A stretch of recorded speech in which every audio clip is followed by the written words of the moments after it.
October 1, 2021. Katulad pa isang pink roses na ito, the buds. Ang lahat ay ikang kumukupas. Alalanta ang bulaklak. Natutuyo ang mga dahon.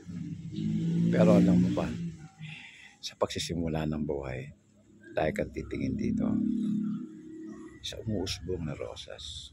Kasi yan ang buhay. Dapat punong-puno ka ng pag-asa. Tingnan mo, mga bagong simula ng mga bulaklak na ito.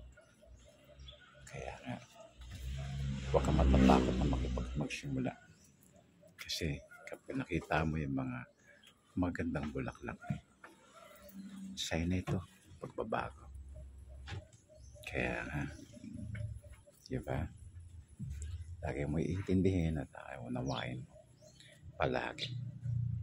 Tulad ng mga ibon na yan na naghuhunihan.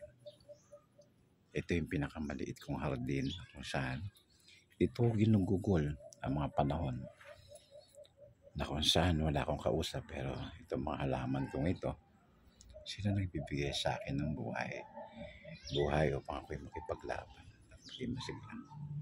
Okay guys, follow for more.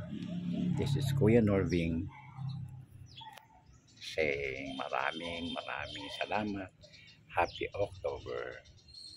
Bye-bye.